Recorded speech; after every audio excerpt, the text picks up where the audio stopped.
ഇന്നത്തെ നമ്മുടെ ഊണ് സ്പെഷ്യൽ തീയലാണ്. വെണ്ടയ്ക്ക തീയൽ, നല്ല അടിപൊളിയായിട്ടുള്ള ഒരു കറിയാണ് തീയൽ. പിന്നെ മുട്ട പൊരിച്ചത്, ചീരത്തോരൻ, ഇതൊക്കെയാണ് വേറെ ഐറ്റംസ്.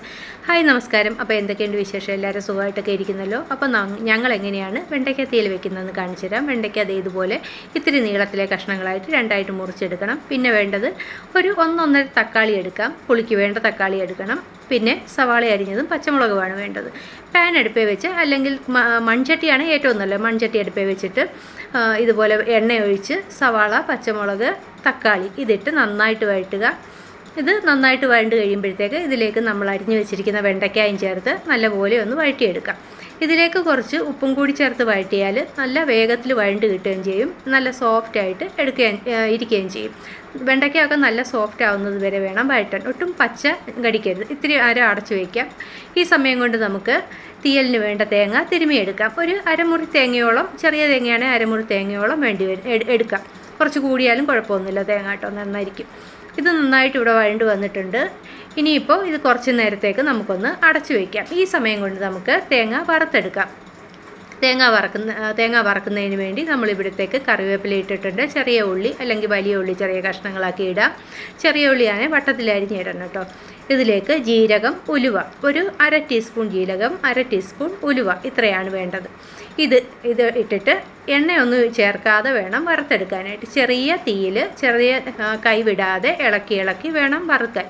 ആദ്യം ഒരിത്തിരി തീ കൂട്ടിയിട്ടാലും കുഴപ്പമില്ല. പക്ഷേ അടിയിൽ പിടിച്ച് കരിഞ്ഞു പോകാതെ നല്ല ബ്രൗൺ കളറാവുന്നത് വരെ വേണം വറുത്തെടുക്കാനായിട്ട്. വറുത്ത് ഇതായിട്ട് വരുന്ന സമയത്ത് തീ കുറച്ചിടണം. ഇതുപോലെ ഒരു ആവുന്നതാണ് അതിൻ്റെ കണക്ക്. കരിഞ്ഞു പോകരുത്, നല്ല ബ്രൗൺ കളറായിട്ട് വരണം. എങ്കിലേ തീയലിന് അതിൻ്റെ നല്ല ടേസ്റ്റ് വരത്തുള്ളൂ. ഇനി തീ കുറച്ചിടാം, അല്ല തീ ഓഫ് ചെയ്യാം. ഇനി നമുക്ക് പൊടികൾ ചേർക്കാം. മഞ്ഞപ്പൊടിയാണ് ഞാനിപ്പോൾ ചേർത്തിട്ടുള്ളത്. ഇനി നമ്മൾ ചേർക്കുന്നത് മല്ലിപ്പൊടിയാണ്. ഒരു 1-1.5 ടീസ്പൂൺ മല്ലിപ്പൊടി മതി.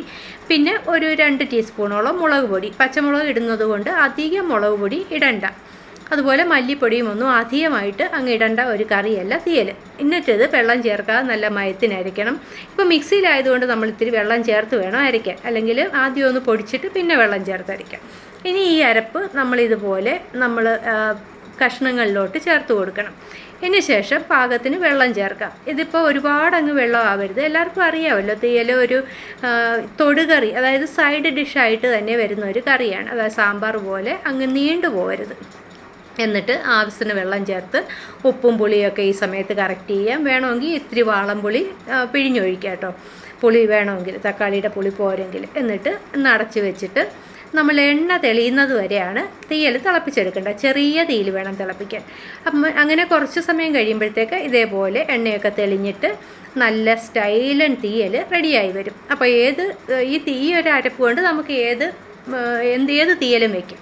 പിന്നെ കൊഞ്ചും ഉണക്കസ്രാവും ഒക്കെയാണ് തീയൽ വയ്ക്കുന്നതെങ്കിൽ ഇതേ അരപ്പിൽ തന്നെ കുറച്ച് പെരിഞ്ചീരവും കൂടി ചേർത്ത് നമ്മൾ തേങ്ങ വറക്കുമ്പോൾ വറുത്ത് അരയ്ക്കണം. അപ്പോൾ ഇങ്ങനെയാണ് നമ്മൾ അടിപൊളിയായിട്ടുള്ള തീയലുണ്ടാക്കുന്നത്.